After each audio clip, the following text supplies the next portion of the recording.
Halo, apa kabar semua? Taqabbal minna wa minkum minal aidin wal faidin. Ya, selamat berlibur untuk Bapak Ibu, saudari, dan kita bersyukur di dalam suasana liburan masih ada Bapak Ibu yang hadir di dalam persekutuan doa pagi hari ini. Gak kemana-mana ini? Jaga kandang ya. Saya pun kebetulan tidak kemana-mana pada waktu hubungi saya. Pak, nggak kemana-mana, kebetulan tidak kemana-mana. Tugas saya kebetulan kemarin-kemarin hanya di dalam kota, dari hari Jumat sampai Sabtu, waktu malam takbiran, saya mengantar jenazah, ada yang ke Cikadut, ada yang ke Kerkov, ya. Jadi hari Sabtunya berlanjut, jadi dalam situasi yang macet-macetnya, tapi bersyukur semua lancar. Dan ternyata hari ini saya pun harus berangkat ke Cirebon, karena ada family saya, seorang pendeta senior, meninggal dunia kemarin. Jadi dipanggil pulang ke rumah Bapak hari Minggu kemarin, dan saya harus selesai dari sini, makanya saya hitam-hitam Pak ya. Bukan paranormal ini, tapi karena memang saya mau hadir di dalam kedukaan. Dan saya bersyukur kalau melihat Bapak Ibu sehat semua di tempat ini, amin. Ya, Bapak Ibu, mungkin perlakuan kita akan sangat berbeda pada saat tadi Bapak Ibu parkir di parkiran, kemudian lihat ada selembar kertas seperti ini ya, kumal begini ya, ada di bawah, dan mungkin agak jauh dari posisi saudara. Kita akan mungkin lihat, kita tahu itu uang ya, tapi kita lihat, kayaknya nggak perlu diambil ya, gengsi udah rapi ya, udah pakai sepatu, udah pakai parfum ya, aduh uang kok cuma noceng ya, ngapain juga diambil, mendingan lewat aja ya. Tapi beda kalau yang saudara lihat ini ya, kalau yang lihat ini yang merah. Dari jauh pun saudara mungkin sudah lihat, waduh itu kayaknya uang gitu ya. Dan kemudian saudara dekati, dan begitu saudara lihat ini uang 100.000, saudara akan lihat kiri kanan. Dan kalaupun ada orang di sebelah saudara, pasti saudara katakan, ini uang saja, jatuh gitu ya. Ya, beda perlakuannya Bapak, beda. Dan perlakuan kita terhadap kertas ini tergantung dari apa?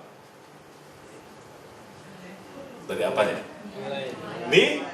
Nilainya. Yang ini 2.000 rupiah ya, buat parkir. Sekarang parkir juga nggak 2.000 ya Pak ya, di depan sini udah 5.000 nih kadang-kadang. Kalau ini 100.000, berkali lipat dari yang 2.000, beda nilainya. Begitupun Bapak Ibu, hidup kita seringkali sebagai orang Kristen, kita menyadari bahwa di dalam hidup baru di dalam Kristus, kita ini memiliki nilai, memiliki makna. Tapi apakah benar makna yang sesungguhnya itu sudah kita miliki? Apakah benar nilai-nilai surgawi, nilai-nilai yang Tuhan tanamkan dalam hidup kita itu sudah kita miliki? Kadang-kadang kita lupa dan tidak sadar bahwa nilai-nilai hidup bermakna di dalam Tuhan, hidup berkualitas di dalam Tuhan itu kita tinggalkan. Sekali lagi, orang menghargai kita itu karena nilai hidup yang kita miliki. Bapak Ibu, kita akan lihat satu kisah di dalam Daniel pasal 5.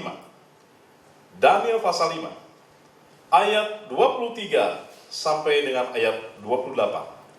Daniel pasal 5 ayat 23 sampai 28. Saya akan bacakan bagi setiap kita. Demikian firman Tuhan. Tuanku meninggikan diri terhadap yang berkuasa di sorga. Perkakas dari baitnya dibawa orang kepada tuanku. Lalu tuanku serta para pembesar tuanku, para istri dan para gundik tuanku telah minum anggur dari perkakas itu. Tuanku telah memuji-muji dewa-dewa dari perak dan emas, dari tembaga, besi, kayu, dan batu yang tidak dapat melihat atau mendengar atau mengetahui. Dan tidak tuanku muliakan Allah yang menggenggam nafas tuanku dan menentukan segala jalan tuanku. Sebab itu ia menyuruh punggung tangan itu, dan dituliskanlah tulisan ini. Ayat 25. Maka inilah tulisan yang tertulis itu, Mene Mene Tekel Ufarsin. Dan inilah makna perkataan itu, Mene, masa pemerintahan tuanku dihitung oleh Allah dan telah diakhiri. Ayat 27. Tekel, tuanku ditimbang dengan neraca dan didapati terlalu ringan. Peres, kerajaan tuanku dipecah dan diberikan kepada orang Media dan Persia. Bapak Ibu, ini adalah satu kisah Raja Beltyasar. Kita melihat ada satu cerita di mana di dalam kisah ini Raja Beltyasar mengadakan sebuah pesta yang sangat luar biasa. Dan pada saat Raja Belsyazar sedang minum minuman anggur dengan para tamu yang hadir, mereka mabuk. Tiba-tiba Raja Belsyazar melihat ada satu punggung tangan menulis di dinding. Dan dia bingung, dia ketakutan apa arti tulisan itu.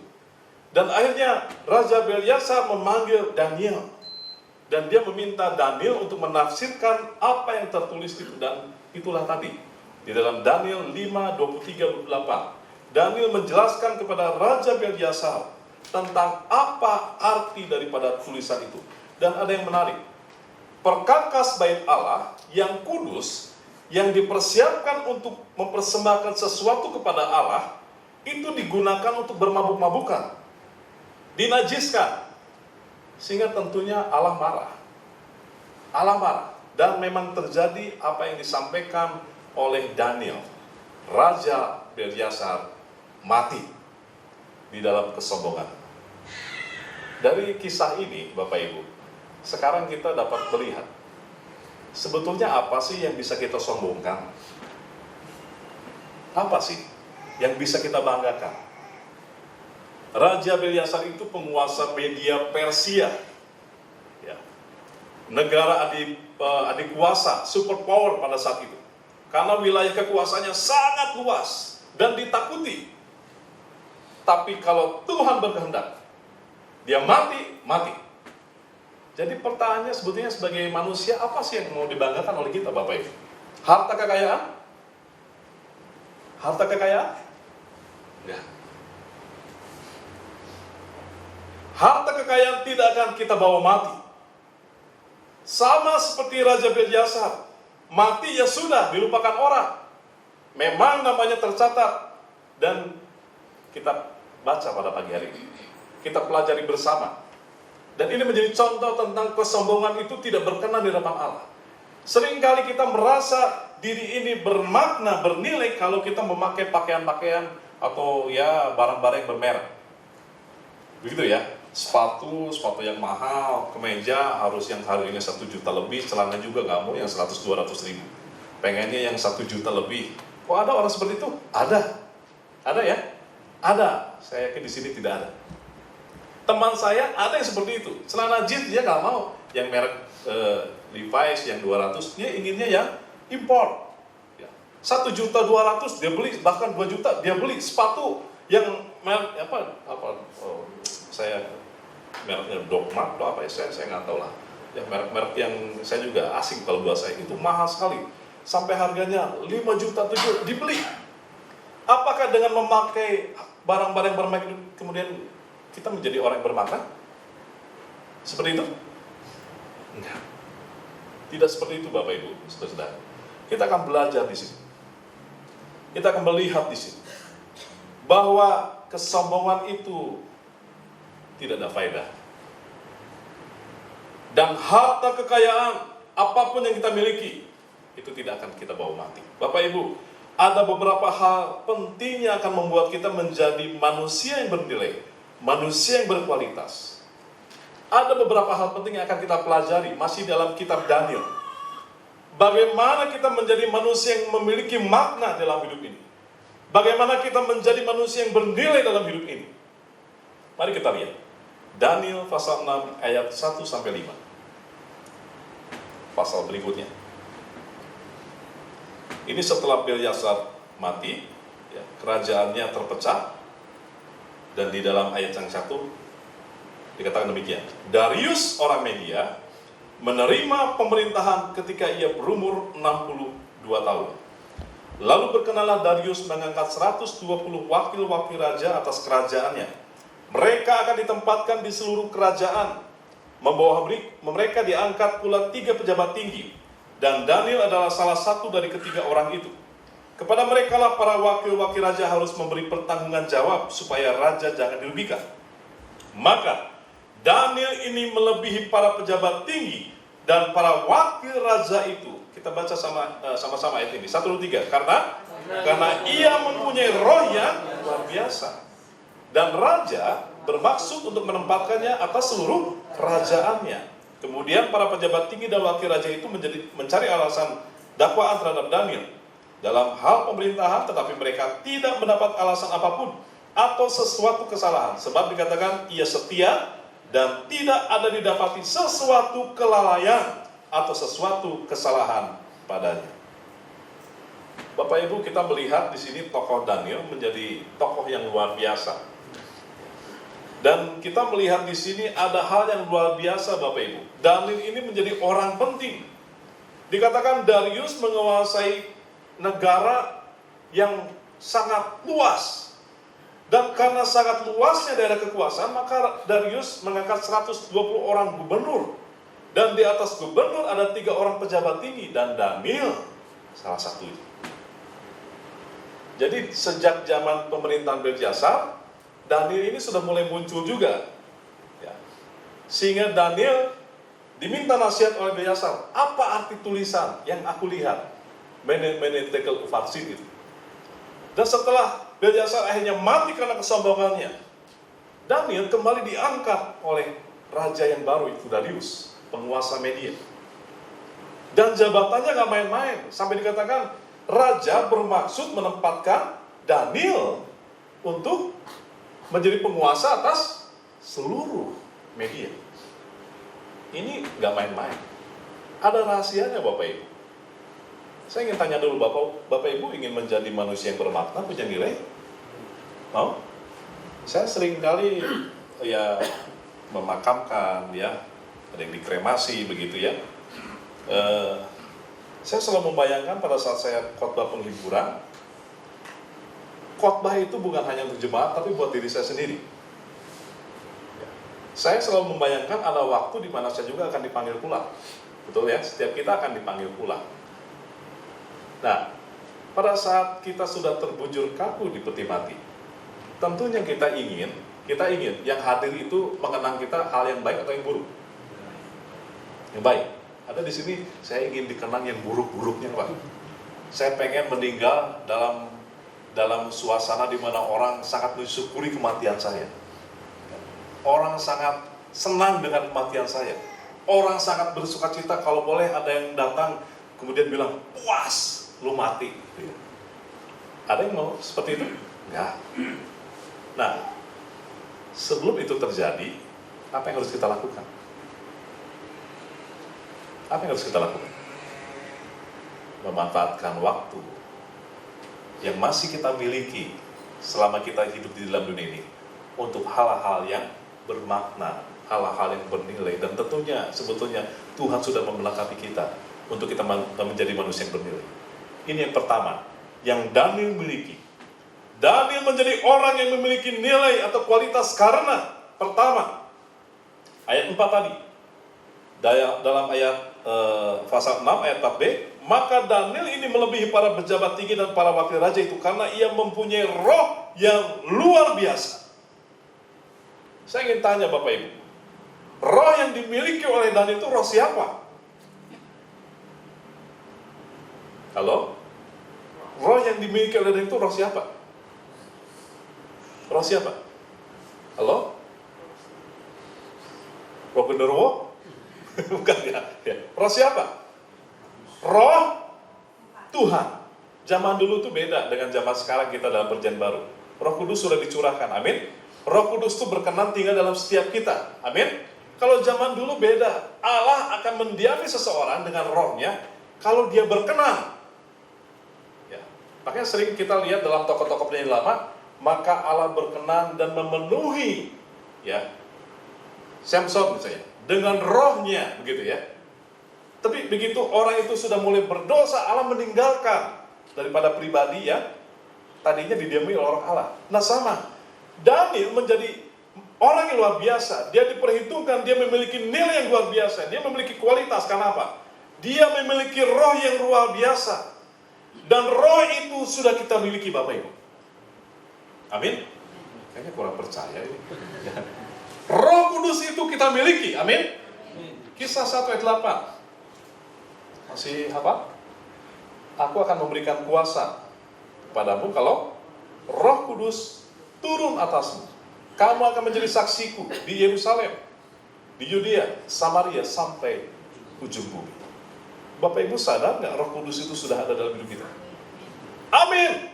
Harus disadari bahwa Roh Allah, Roh Tuhan itu ada dalam hidup saya. Beberapa waktu lalu kita sudah masuk dalam suasana ibadah pencurahan Roh Kudus. Kita memperingati pencurahan Roh Kudus. Tiap tahun kita memperingati itu, tapi seringkali orang Kristen lupa bahwa roh yang luar biasa itu ada dalam hidup kita. Orang percaya lupa bahwa roh yang luar biasa yang tidak terbatas itu dunamis dikatakan. Aku akan memberikan kuasa itu memakai kata dunamis. Kuasa yang tidak terbatas, kuasa adikodrati, itu ada dalam hidup kita. Tapi kenapa pada saat kita melihat seseorang sakit butuh doa, kita nggak mau mendoakan? Panggil aja Bapak Gembala, ya, yang mendoakan. Saya kayaknya nggak berkenan. Oh, nggak seperti itu Bapak Ibu. Waktu Yesus berbicara, aku akan memberikan kuasa, itu berbicara kepada siapa? Kepada semua. Bukan hanya kepada pendeta, gembala, pengurus gereja, diakonia, bukan. Tapi kepada semua orang percaya. Coba lihat kiri kanan. Apakah wajahnya adalah wajah yang dipenuhi oleh Roh Kudus? Dan saya percaya, saudara harus mengaminkan dan menyadari bahwa Roh Kudus itu adalah dalam hidup kita. Tapi seringkali kita memperlakukan Roh Kudus seperti waktu kita pakai baju rapi ke gereja. Pulang, kita ganti baju. Kita tanggalkan baju itu, kita ganti dengan baju yang di rumah. Baru ingat lagi, baju yang bagus itu kan dipakai kalau nanti ke gereja lagi. Nah sama, seringkali kita memperlakukan Roh Kudus itu seperti barang. Ingat kalau ada di dalam gereja. Di luar gereja, kita lupa akan Roh Kudus itu. Makanya jangan heran, banyak orang Kristen sekarang tidak jadi berkat. Tidak jadi berkat. Kemarin saya pulang dengan istri saya, kebetulan di Bandung agak sepi. Kemarin istri saya, saya antar setelah saya silaturahmi dengan keluarga besar di Cimahi. Saya pulang ke Taman Kopo, ke tempat pekerjaan istri saya karena ada sesuatu di tempat pekerjaannya yang harus diselesaikan. Jadi akhirnya saya pulang. Kami sampai ada Alfamart di komplek rumah saya. Waktu saya sedang parkir, tiba-tiba ada mobil. Ya mobilnya bagus lah, ya lebih bagus dari mobil saya, mobil mahal lah gitu ya. Saya turun, ini mobil kok ngehalangin setengah jalan arus ke sana sih lancar, tapi yang mau ke sana dihalangin karena tempat parkir sudah ya tinggal hanya untuk motor masuk. Dia paksakan kepala mobilnya masuk ke situ dan menghalangi. Akhirnya saya turun. Begitu saya mau ketok-ketok kaca, tapi begitu lihat di situ ada God is good gitu ya. Di belakang itu ada tulisan God is good. Aduh, ini mah orang Kristen kayaknya. Ya, nggak mungkin lah. Aduh, saya bilang ini kayaknya jemaat gereja ya. Kalau saya bilang hey gitu ya, saya marah pasti ya takutnya kenal dengan saya. Wah ini pendeta katanya gitu ya. Tapi kadang-kadang memang ujian emosi itu di jalan ya. Coba aja sekarang tuh ya, di jalan. Nah waktu saya, aduh ini anggota gereja. Akhirnya saya bilang, tutup ya. Akhirnya dibuka, kenapa Pak? Sorry, ngehalangin. Saya nanti mau. Oh, menghalangin ya? Udah menghalangi, nggak nyadar itu menghalangi. Coba bayangkan. Mobil segede gaban, coba. Ya. Mobil segede gaban. Waktu saya bilang, maaf Pak menghalangi. Oh, menghalangi ya? Dan saya lihat di spion ada gantung salib ya. Itu orang Kristen yang luar biasa itu ya. Rohani sekali, tapi dalam bersikap tidak menjadi berkat. Untung yang dihadapi sesama orang Kristen, hamba Tuhan lagi. Mungkin kalau ini bisa jadi marah dan bisa jadi ribut. Dalam kehidupan sehari-hari, mari kita ingat, di dalam setiap langkah kita, Roh Kudus itu ada dalam hidup kita. Mengingatkan kita, menyadarkan kita akan hal-hal yang harus kita lakukan, akan hal-hal yang harus kita hindari.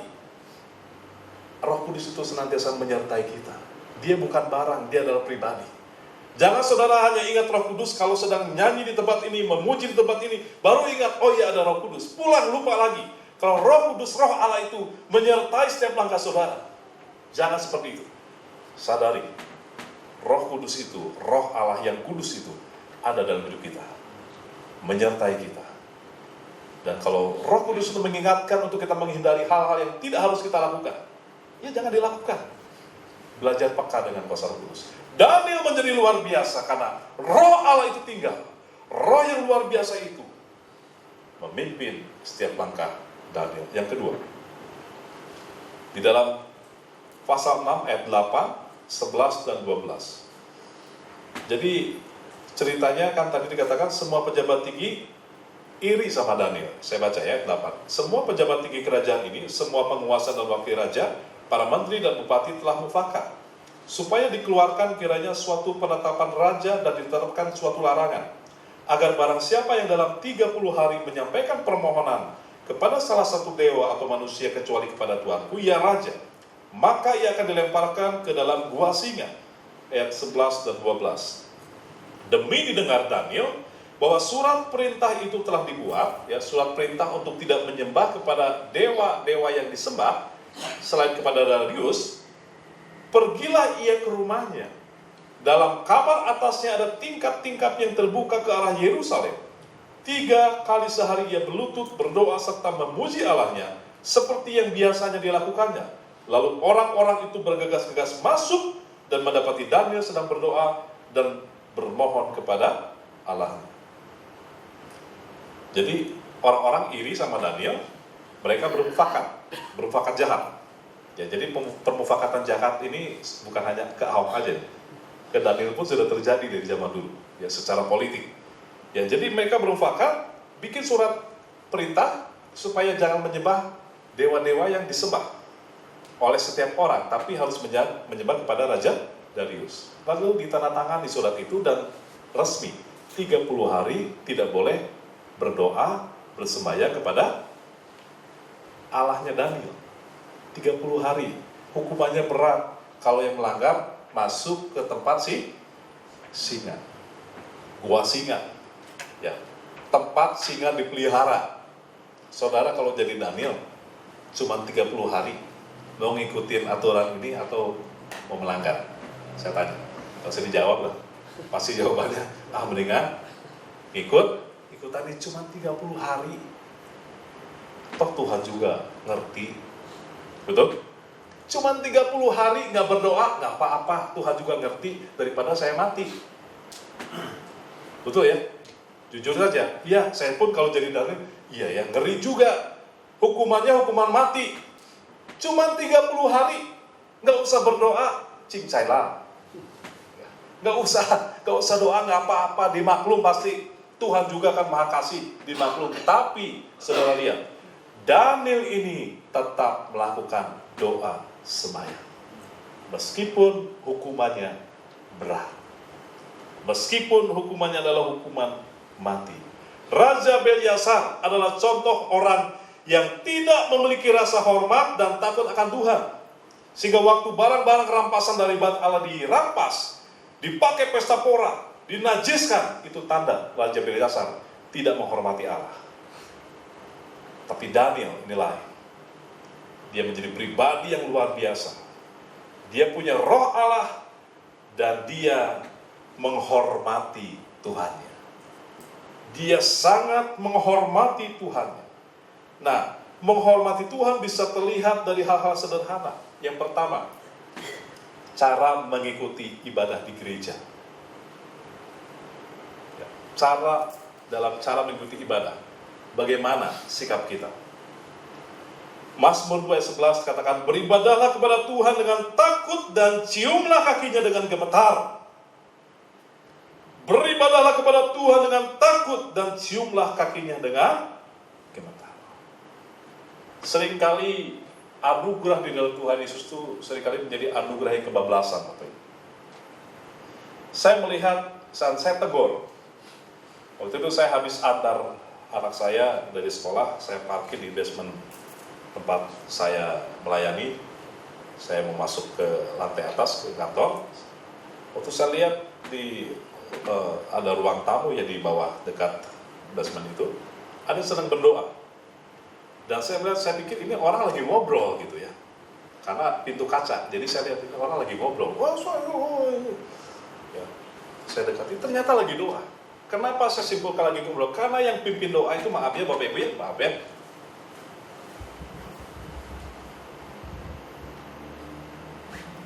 boleh, tumpang kaki, boleh, hak diakon.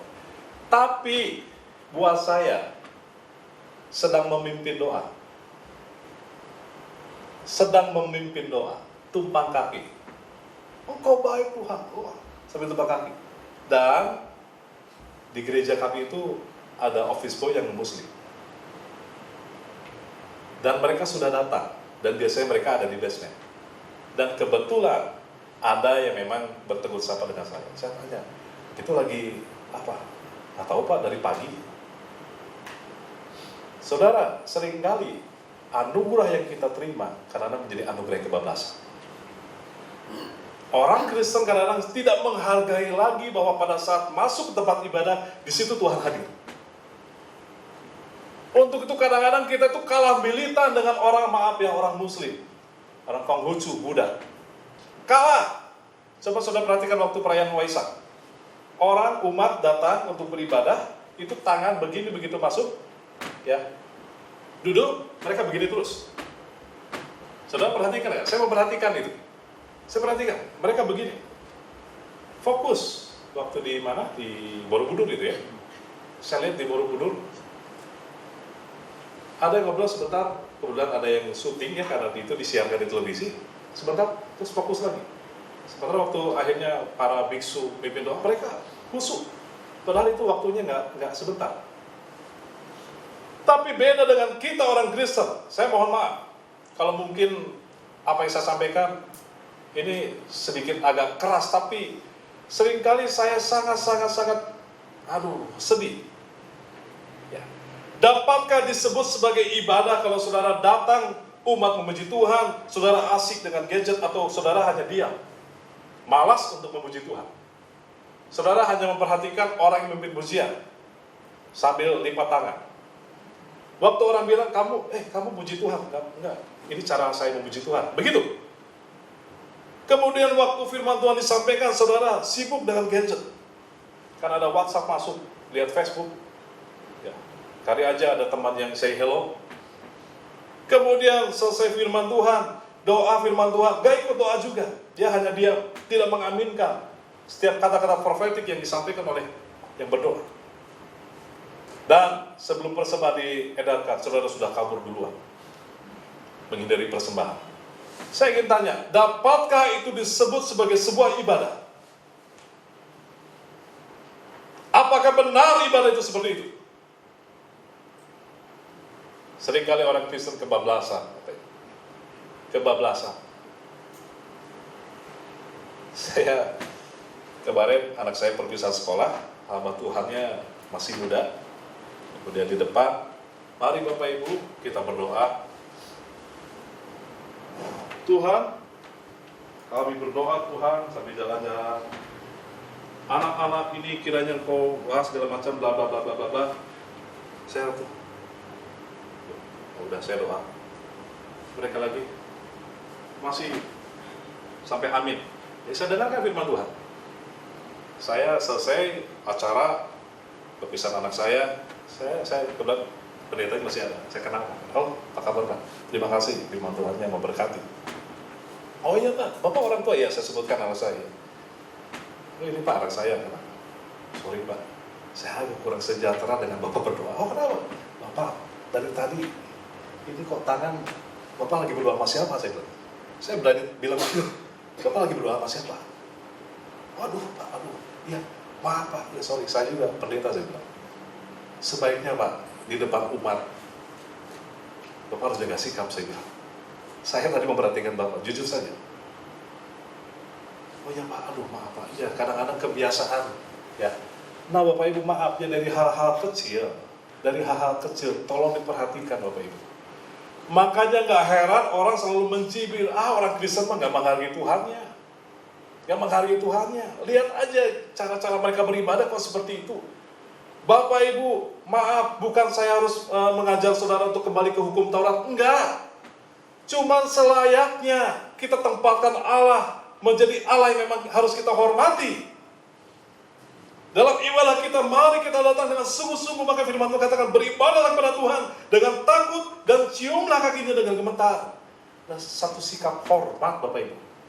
Takut di sini bukan jadi takut sieun, bukan ya. Sieun gitu, bukan. Hormat artinya itu.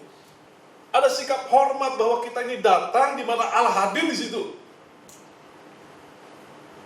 Cara kita mengikuti ibadah di gereja itu menunjukkan sikap kita menghormati Allah atau tidak. Yang kedua, dari setiap keputusan dan langkah-langkah hidup yang kita ambil, apakah itu dipengaruhi oleh firman Tuhan atau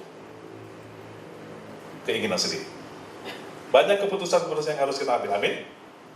Dan kadang-kadang keputusan-keputusan itu akan membawa kita kepada hal yang mungkin menjerumuskan hidup kita. Daniel berketetapan untuk tidak menajiskan dirinya dengan santapan raja dan dengan anggur, itu ada dalam Daniel 1 ayat 8. Dia memutuskan bahwa dia ingin memuliakan Tuhan dengan tubuhnya. Kenapa Daniel menjadi orang yang hebat? Karena memang dia orang yang luar biasa, menempatkan Tuhan itu sebagai ya memang pribadi yang memang harus dia hormati. Seringkali anak muda di dalam memutuskan keputusan-keputusan, apalagi dalam hal perjodohan, hati-hati. Ya, usia 25, 30, setiap ada lawan jenis yang mungkin senang, kita berkata, siapa saya? Ya. Kalau apalagi tidak seiman, ya, siapa saya? Saya kan anak Kristen, dia tidak seiman, ya jangan gitu kan.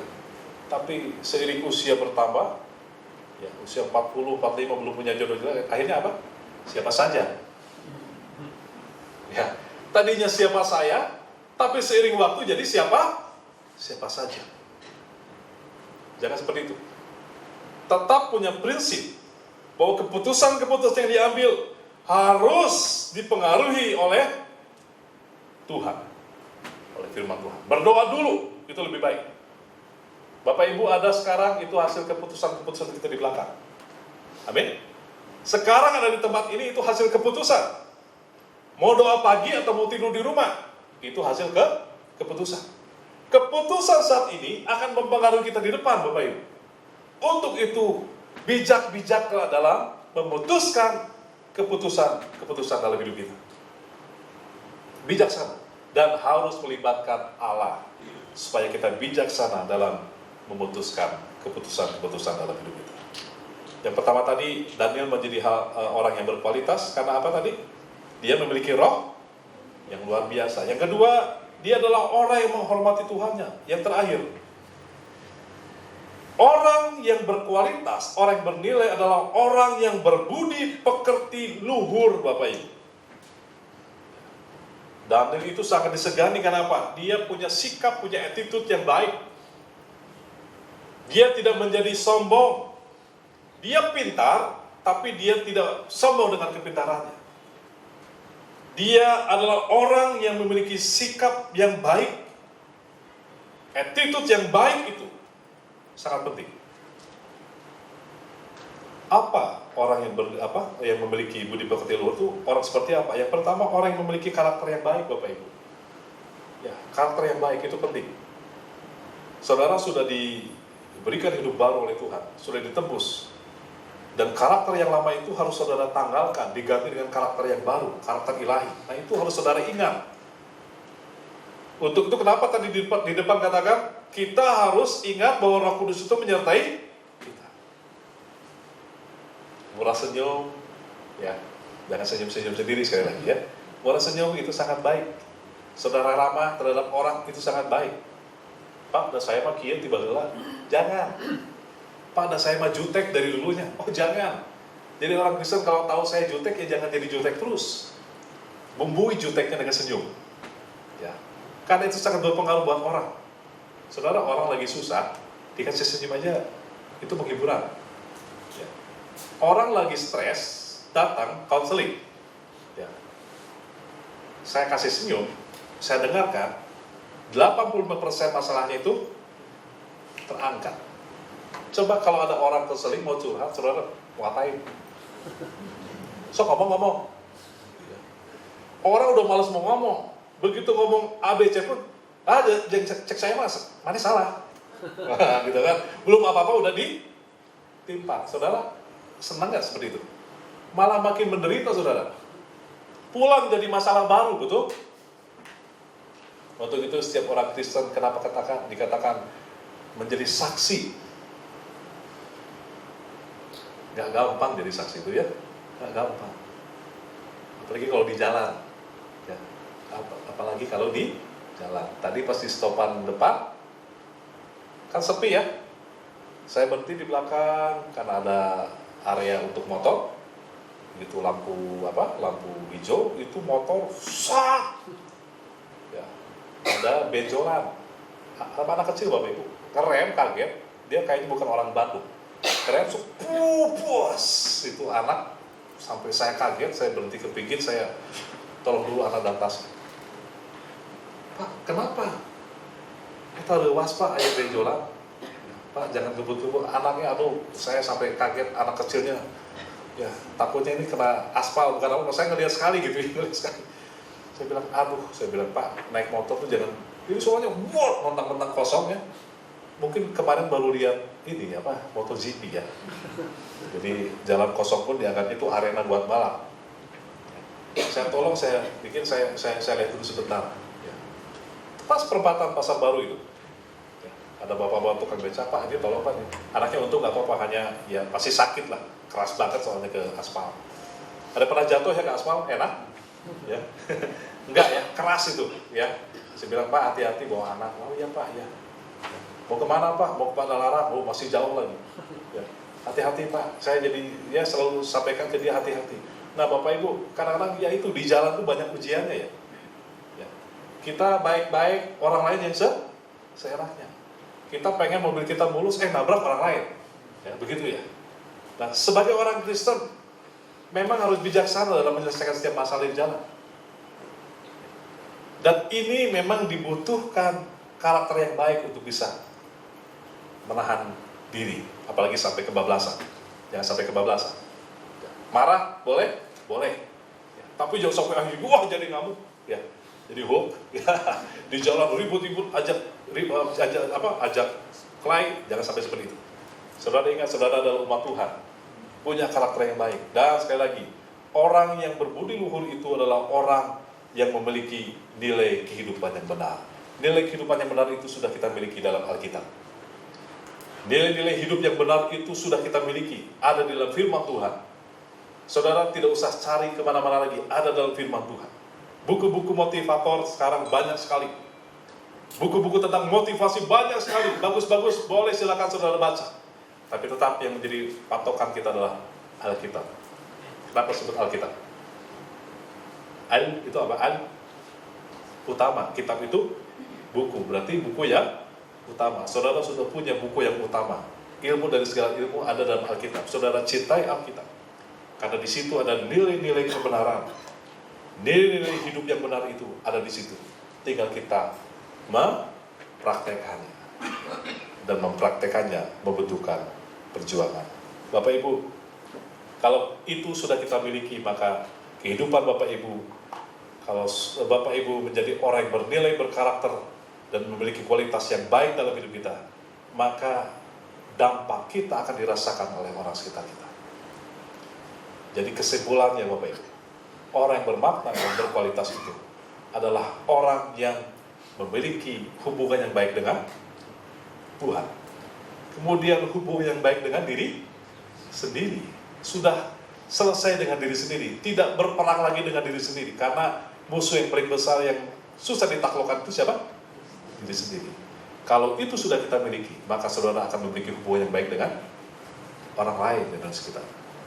Relate up, relate in, relate out.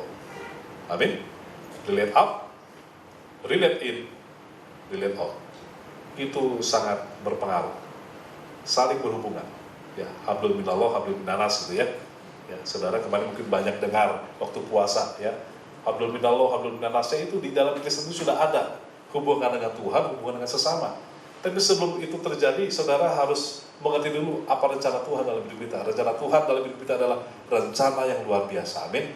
Kalau kita dapat hidup di dalamnya, saudara, saya akan sangat percaya, saudara akan menjadi umat yang berkemenangan. Dimanapun saudara berada, saudara akan menjadi saksi-saksi Kristus yang hebat, yang luar biasa, yang berdampak di akhir zaman ini. Tuhan memberkati.